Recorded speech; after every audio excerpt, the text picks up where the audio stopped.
अगर मैं आज आपको 1 लाख रुपए दूं और कहूं कि इसको निवेश करो तो आप क्या चूज करोगे? इंडेक्स फंड, ईटीएफ या म्यूचुअल फंड?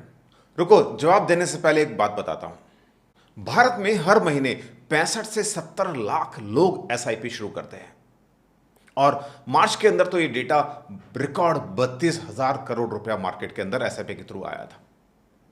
लेकिन जो ज्यादातर एसआईपी शुरू करते हैं उनको नहीं पता होता कि कहां इन्वेस्ट करना है और गलत इन्वेस्टमेंट डिसीजन की वजह से वो अपना पैसा ही नहीं खोते, कॉन्फिडेंस भी खोते हैं, क्योंकि वो बिना सोचे समझे निवेश शुरू कर देते हैं। मार्केट गिरता है, ऐसा भी बंद कर दो, फंड बदल लो, नया वीडियो देख लो, नया कोई रिसर्च एक्सपर्ट से बात कर लो और इन्हीं चीजों में सालों साल निकल जाते हैं। आज मैं आपको ETF, index fund, mutual fund के डिफरेंस के बारे में तो बताऊंगा ही, साथ में एक फ्रेमवर्क दूंगा जिससे आप खुद डिसाइड कर पाओगे कि आपको कौन सा इन्वेस्टमेंट करना चाहिए। और साथ ही एक ऐसी गलती के बारे में बात करेंगे जिसको बहुत से लोग करते हैं और अपना लाखों रुपए का नुकसान भी करते हैं। एक इंपॉर्टेंट चीज, ये वीडियो एक एजुकेशनल पर्पस के लिए है, कोई इन्वेस्टमेंट एडवाइस नहीं है। कोई भी पैसा बाजार रिलेटेड किसी भी इंस्ट्रूमेंट में निवेश करने से पहले आप किसी एक्सपर्ट की राय जरूर लीजिएगा। बाकी मर्जी है आपकी, आखिर पैसा है आपका। चलिए शुरू करते हैं। अब मैं आपको 3 लोगों की कहानी सुनाता हूं। रोहित, जिसकी सैलरी है 60,000 रुपये पर मंथ, प्रिया जिसकी सैलरी है 85,000 रुपये पर मंथ, और नेहा जो 1.25 लाख महीने का कमाती है। अब तीनों ने इन्वेस्टमेंट शुरू करने का सोचा। रोहित के फ्रेंड ने कहा म्यूचुअल फंड ले लो क्योंकि म्यूचुअल फंड सही है, और ये म्यूचुअल फंड सही है कैंपेन इतना चला कि लोगों के दिमाग में छप गया। जो राधिका गुप्ता, जो कि एडलवाइस म्यूचुअल फंड के एमडी और सीईओ हैं, उन्होंने भी कहा म्यूचुअल फंड सही है campaign impresses on the mind of the prospective investor that mutual funds are the right option for them. और प्रिया के ऑफिस के दोस्त ने कहा ईटीएफ सही है, ईटीएफ ले लो। नेहा के दोस्त ने कहा भाई इंडेक्स फंड ले लो और लगाओ और भूल जाओ। अब तीनों के लिए ये तीनों ऑप्शन सही भी हो सकते हैं और गलत भी हो सकते हैं, क्योंकि इन्वेस्टिंग में बड़ा सवाल ये नहीं है कि सही प्रोडक्ट कौन सा है, सही प्रोडक्ट क्या है, उससे इंपॉर्टेंट है आप क्या है, आपका रिस्क टेकिंग कैपेसिटी क्या है, आपका गोल क्या है, आपका होराइजन क्या है, आप मार्केट को समझना पसंद करते हैं कि नहीं करते हैं। और यही अक्सर कर लोग गलती करते, वो प्रोडक्ट चुनते हैं, गोल नहीं। Why decision matters. अब आप सोच रहे होंगे यार इन डिसीजन से क्या ही फर्क पड़ता है, छोटी छोटी चीजें हो सकती हैं।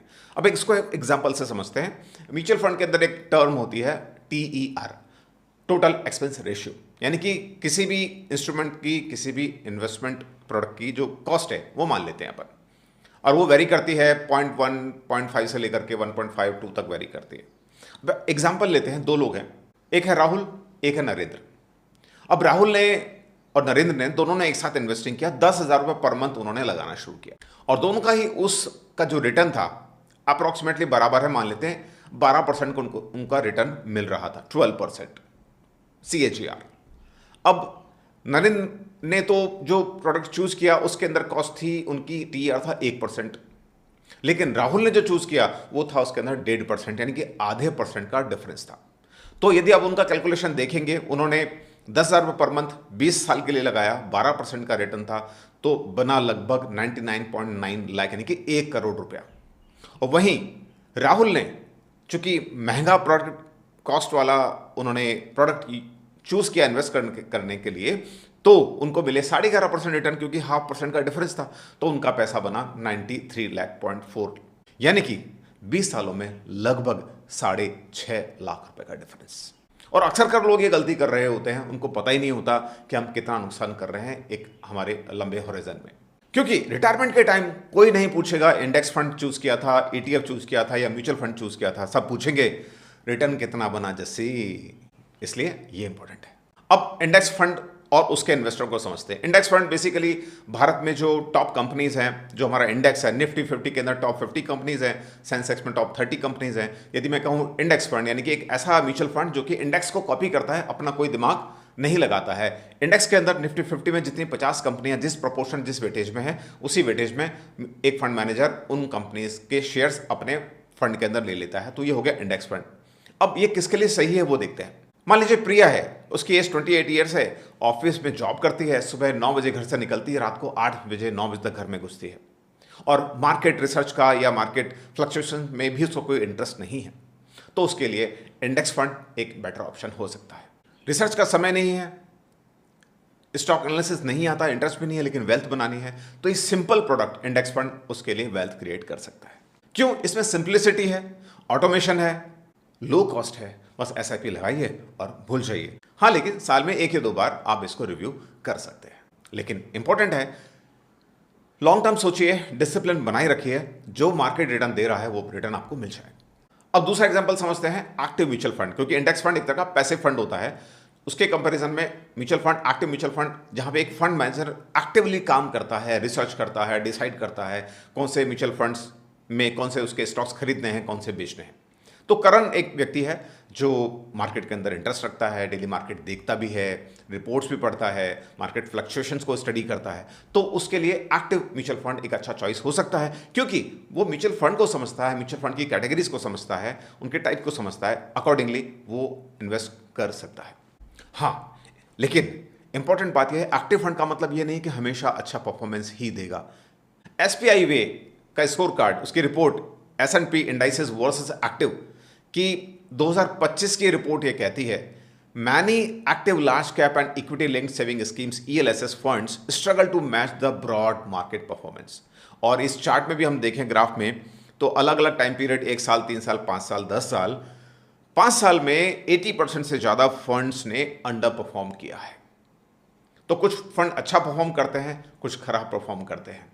इसलिए फंड मैनेजर स्ट्रैटेजी, कंसिस्टेंसी और रिस्क को समझना बहुत जरूरी है। अब बात करते हैं नेहा की। उसके बाद डीमैट अकाउंट भी है, वो सेलिंग बाइंग समझती है, कभी स्टॉक्स भी खरीदती है, मार्केट को समझने का इंटरेस्ट वो रखती है।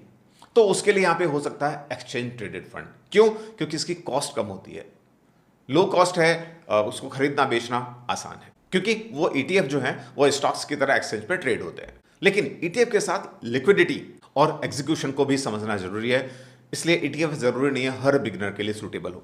अब इन तीनों कैटेगरीज का, यानी कि ईटीएफ, इंडेक्स फंड और एक्टिव म्यूचुअल फंड को का हम एक कंपैरिजन कर लें कॉस्ट का, तो वो देख लेते हैं। ईटीएफ यानी कि exchange traded fund, cost lowest होती है, इसका एक्सपेंस रेशियो लोएस्ट है, यानी कि 0.03 से लेकर 0.2% तक होता है। ब्रोकरेज और कमीशन जरूर लगता है पर ट्रेड पर। हिडन कॉस्ट क्या हो सकती है कि इसका जो स्प्रेड है उसमें डिफरेंस हो सकता है, यानी कि एक्चुअल प्राइस और आपको जो प्राइस मिल रही है ज्यादा हो सकती है यदि उसकी डिमांड ज्यादा है तो। इंडेक्स फंड जो कि सिंपली इंडेक्स को कॉपी करता है, इसकी भी कॉस्ट कम होती है, 0.1 से लेकर 0.5 तक होती है। कोई ब्रोकरेज कमीशन नहीं लगता है, कोई एग्जिट लोड नहीं लगता है, लेकिन ट्रैकिंग एरर हो सकती है। फंड का रिटर्न एक्चुअल में इंडेक्स से डिफरेंस रख सकता है। और तीसरा एक्चुअल म्यूचुअल फंड, जहां पे कॉस्ट हाईएस्ट होती है, 0.5 से लेकर के 2% तक कॉस्ट हो सकती है, और एग्जिट और एंट्री लोड भी होते हैं। हालांकि आजकल एंट्री लोड नहीं होता, लेकिन एग्जिट लोड जरूर होता है। और हायर टर्नओवर कॉस्ट भी पे करनी पड़ती है, बिकॉज फंड मैनेजर स्टॉक्स खरीदता है, बेचता है उस फंड के लिए, जहां पे उसको कैपिटल गेन टैक्स भी देना पड़ता है और दूसरे ट्रांजेक्शन टैक्स भी देने पड़ते हैं। अब सबसे इंपॉर्टेंट सेक्शन, रिस्क। मैं यहां मार्केट रिस्क की बात नहीं कर रहा, मैं बात कर रहा हूं इन्वेस्टर रिस्क की। पहला रिस्क फोमो, वो स्मॉल कैप खरीद रहा है, मैं भी खरीद लेता हूं, क्यों? उसको कोई ज्यादा रिटर्न नहीं बन जाए, सब लोग खरीद रहे हैं, मैं भी खरीद लेता हूं, तो इससे बचना है। दूसरा रिस्क, मार्केट क्रैश में एसआईपी बंद कर देना। याद है कोविड, चारों तरफ लॉकडाउन था, टेंशन का माहौल था, डर था, मार्केट बुरी तरह से क्रैश हुआ और मार्च के महीने में रिकॉर्ड 15,000 करोड़ का रिडक्शन हुआ। म्यूचुअल फंड रिडीम किए लोगों ने, लेकिन जो टिके रहे और जिन्होंने नया पैसा उस समय डाला, 1.5 साल के अंदर ही उनका पैसा डबल हो गया। तो जो मार्केट में टिके रहता है क्रैश के अंदर भी, उसको रिवार्ड जरूर मिलता है।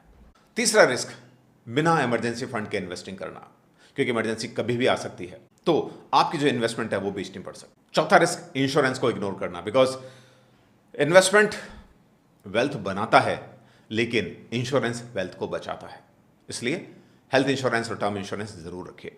पांचवा रिस्क, फंड को बार बार बदलना। फंड बदलने से वेल्थ नहीं बनेगी, धैर्य रखने से बनेगी, क्योंकि कंपाउंडिंग फंड बदलने पे काम नहीं, ज्यादा नहीं करेगी, पेशेंस और कंसिस्टेंसी पे काम करेगी। हाँ, आप साल में एक बार रिव्यू जरूर कर सकते हैं। अब बात करते हैं अपॉर्चुनिटी की, बिकॉज इन्वेस्टमेंट केवल रिस्क की बात नहीं है, अपॉर्चुनिटी की बात भी है। इंडिया इस समय ग्रोइंग इकोनॉमी है, वर्ल्ड की टॉप 5 इकोनॉमीज में से आता है। डिजिटलाइजेशन बढ़ रहा है, यहाँ पे मुझे याद आ गया फरहान नाइट्रेट एंड राजुलाइजेशन एंड वेस 3 इडियट का बैड जोक। तो डिजिटल रीच बढ़ रही है, मॉडर्नाइजेशन हो रहा है, लोग फाइनेंशियली अवेयर हो रहे हैं, उसमें कंट्रीब्यूशन थोड़ा बहुत हम जैसे लोगों का भी है। और सबसे बड़ी चीज है टेक, फिनटेक, मोबाइल, इंटरनेट, इनके चलते, ऐप के चलते इन्वेस्टिंग करना आसान हो गया है।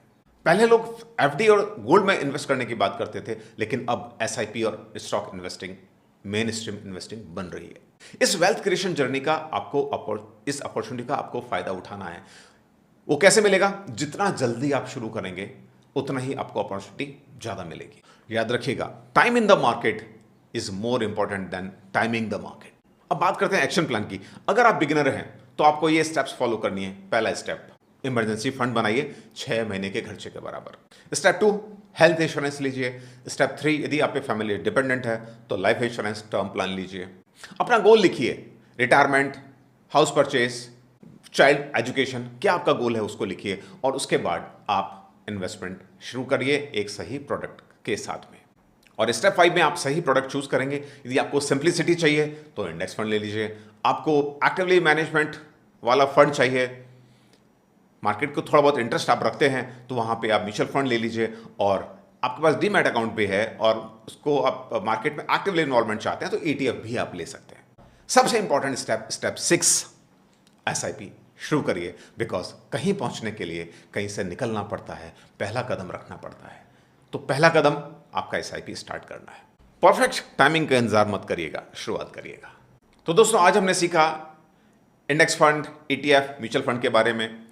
ये हमने देखा कि कौन सा चीज किसके लिए सूटेबल है, क्या क्या रिस्क हो सकते हैं और वेल्थ क्रिएशन का क्या फ्रेमवर्क है।